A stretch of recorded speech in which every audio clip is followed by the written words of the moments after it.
A number of years ago, a family was visiting a very large metropolitan zoo. When they came to the gorilla enclosure, their 4-year-old son decided to climb the railing and fool around, and he fell in.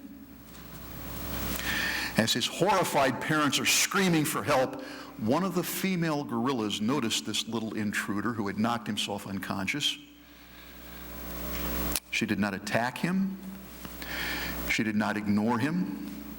She made her way over to him and cradled him until handlers could come to retrieve him. Since that incident many years ago, we've learned a lot about gorillas in nature and what gentle creatures they naturally are. But it's still amazing how a wild creature so fearsome looking can be so tender.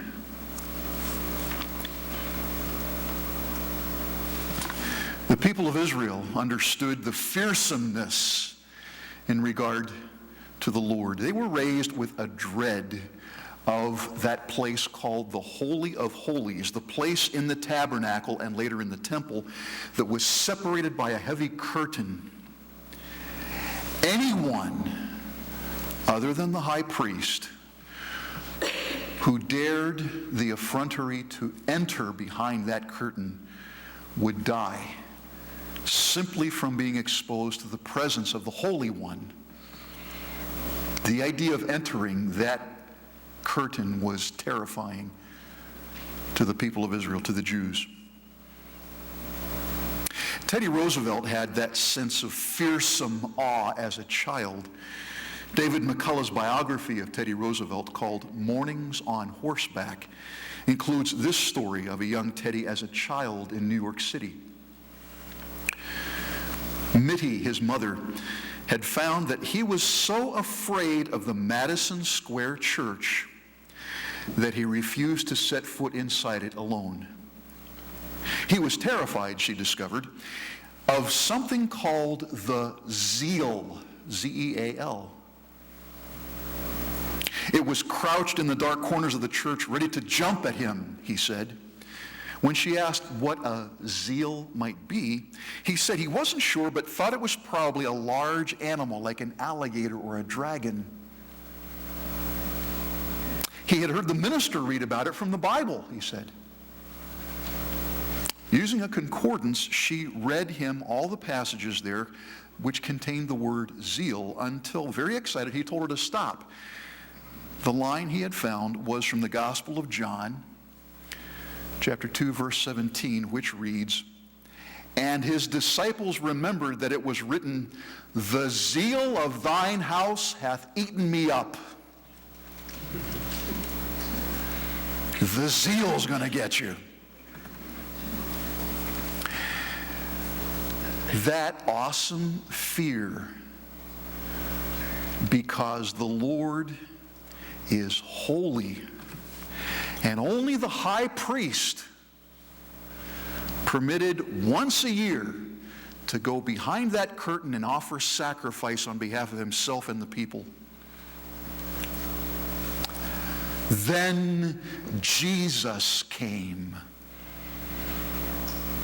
I love that phrase. Then Jesus came. And upon his death, that curtain, as we know, was ripped from the top to the bottom. Jesus meant that these Jews who for so long had been terrified of going into the presence of God, if they put their faith in Jesus, now they had direct access to God and a relationship with him unlike anything they could have had before. This was an incredible privilege. They knew that, but the daily being faithful to Jesus was becoming hard. Some of their Jewish family was urging them, give up that Jesus thing. Come back where you belong. They were being persecuted as followers of Jesus, and if they had gone back to Judaism, it would have ended that persecution. They were seriously considering giving up this whole Jesus thing and going back to the familiar rituals. The writer of Hebrews is deeply concerned for these folks who were thinking about giving up on Jesus. And so he writes to them to explain why those old familiar rituals are now useless. Jesus, the writer tells them, is both high priest and sacrifice. Since he is the perfect sacrifice and actually makes those who trust him right with God, he never has to offer another sacrifice. Because of this, that annual sacrifice of an animal is no longer needed. It no longer helps. And since he is the God-man, he is the perfect high priest who can intercede for those who trust him. He writes in Hebrews 10, "But when this high priest had offered for all time one sacrifice for sins, he sat down at the right hand of God." What does that mean?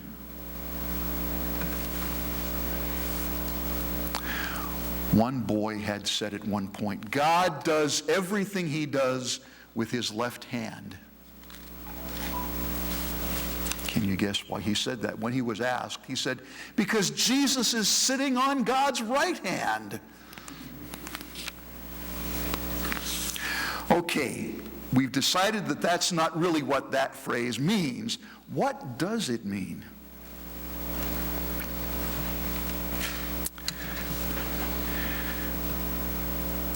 Jesus sat down, unlike other high priests who every year had to stand offering a sacrifice. Jesus' sacrifice was perfect, never had to be duplicated, and so his work was done. That's what his sitting down means. One sacrifice for all time. And so he sat down. His work as a sacrifice was done. But he sat at the right hand of God. In ancient times, the right hand represented the power and authority of the ruler. How many of you are right-handed?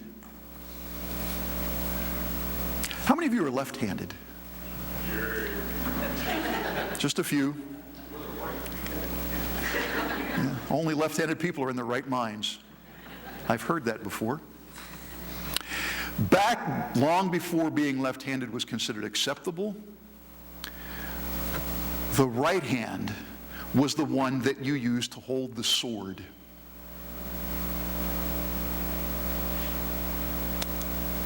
It was the hand of authority and power.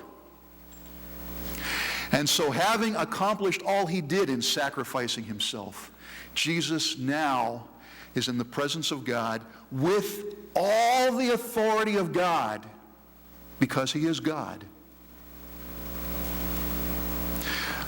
I often pictured this little throne at this side of God's big throne, and that's the little throne that Jesus sat on because he was at the right hand of God. We're thinking too concretely and physically. Jesus has all the authority of God, which means anyone who comes to him in faith can be forgiven and cleansed and made right with God and have this relationship with God. And Jesus intercedes for them so that when you mess up, as we all will, we don't have to be terrified that God's going to say, that's it, I've had it with you. We can come to him and Jesus says, Father, remember what I did? And Father says, that's right.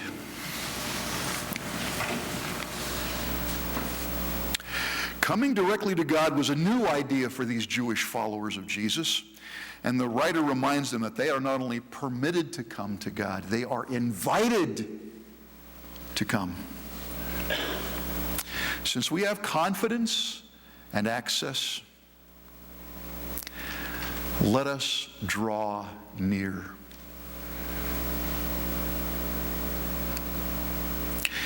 One of the things I love when Lindsay comes home, the first thing she does is give each of us a hug, depending on who's closest to the door.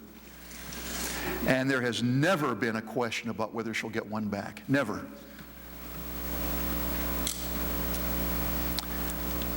Lindsay draws near.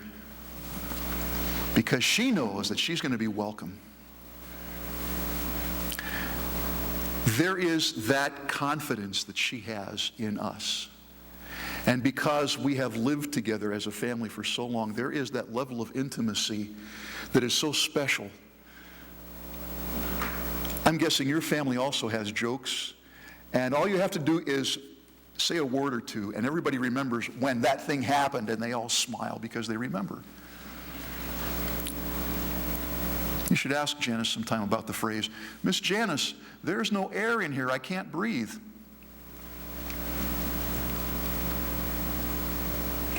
When she was still teaching at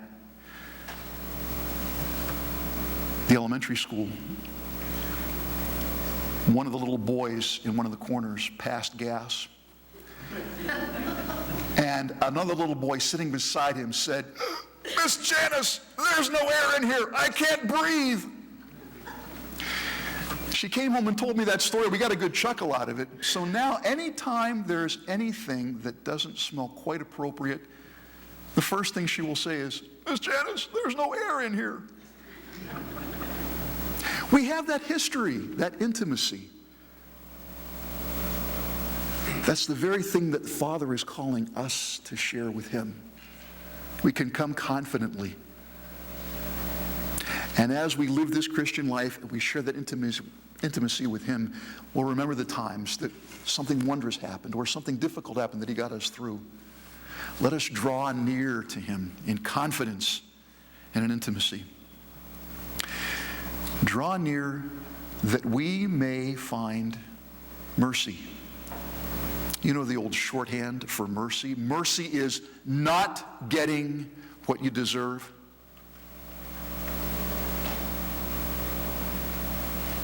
Mercy is not getting what we deserve. The gorilla doesn't attack or ignore. The gorilla cradles. We don't get punishment from God. We are welcomed. We receive His mercy. And we come to receive grace. The shorthand for grace is getting what we don't deserve. Getting what we don't deserve. Blessings, certainly, but also strength to do what we need to do. We're a people called to loving service. And to tell you the truth, there are some people you may have a difficult time forgiving.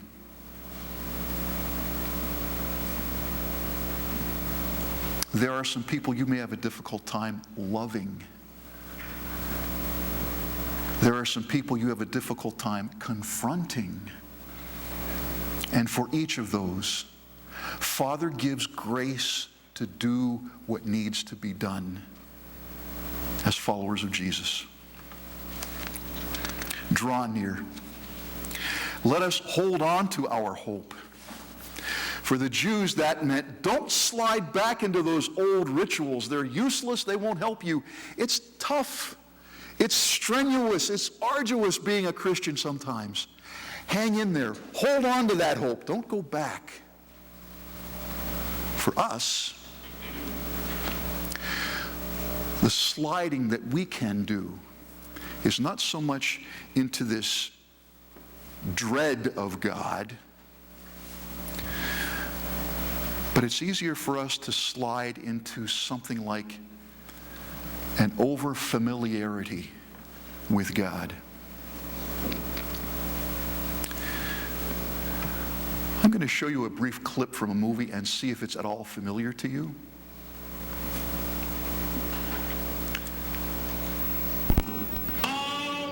Forward! Tell me when it's over.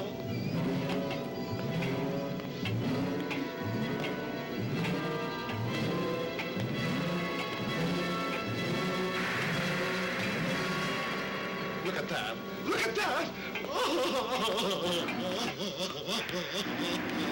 I want to go home. I am Oz, the great and powerful. Who are you? Who are you? How many of you saw that just now for the very first time?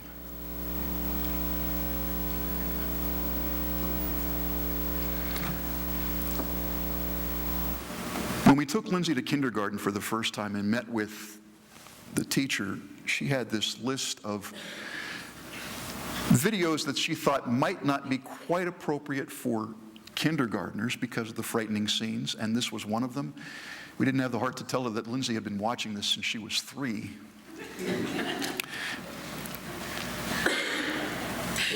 But after you've seen it for the 937th time, it doesn't have the same effect on you that it did when you were 3 and terrified of the wizard. That can happen to us in our relationship with the Lord. Familiarity with the gospel, when you hear it over and over and over again, can deprive us of that sense of awe and wonder. And we can slide into a kind of apathy. And all God's people said,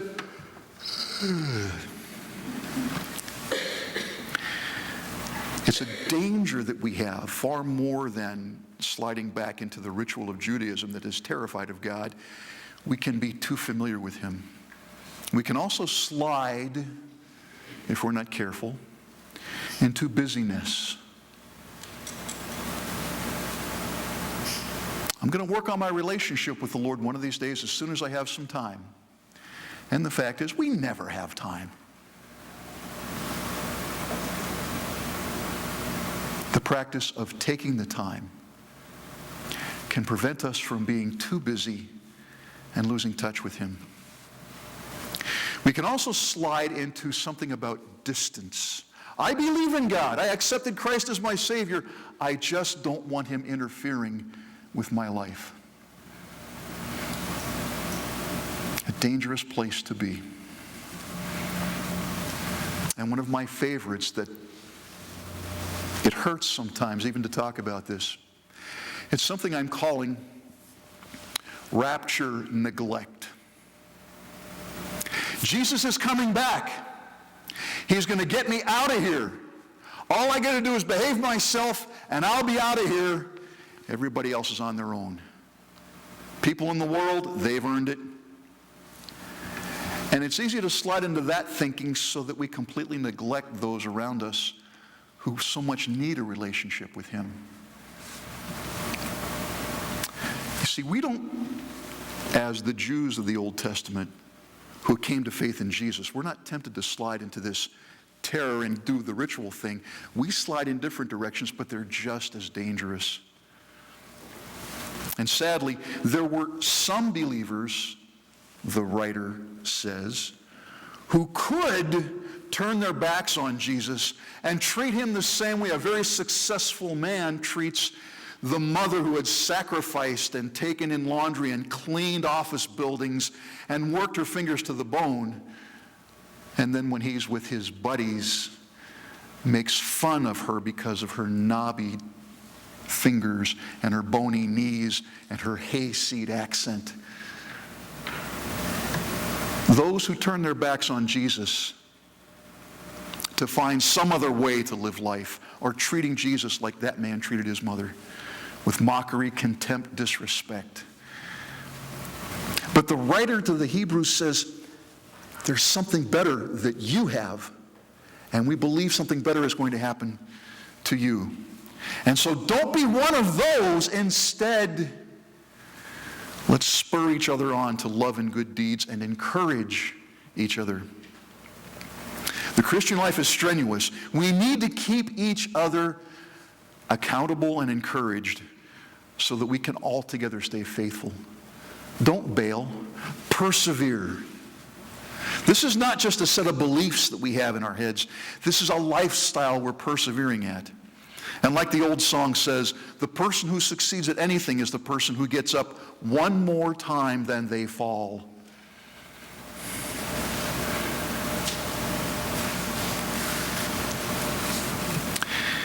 Persevering is captured in this amazing story. Poland's famous concert pianist and prime minister, Ignaz Paderewski. Am I pronouncing that correctly? Paderewski. has this story.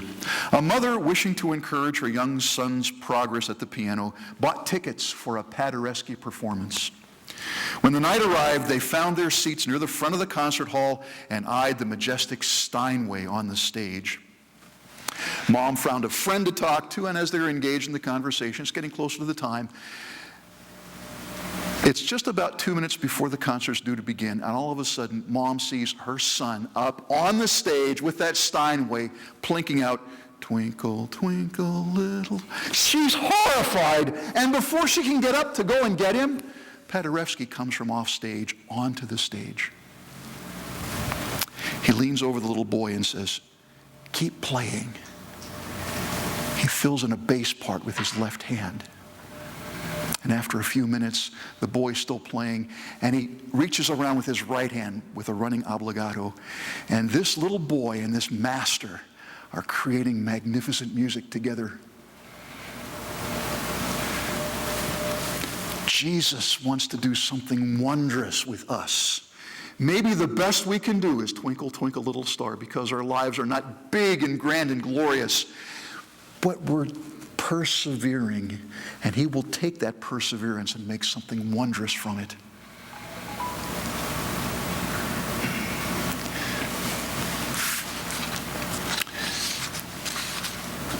How do I approach with caution boldly? Remember that the Holy One is the one who has invited you and made a way for you to come to him. He loves you, not because he needs you, but because he is so wondrous, so amazing, so awesome, that he wants you to share in the wonder of who he is, and then share that with someone. Pray with me.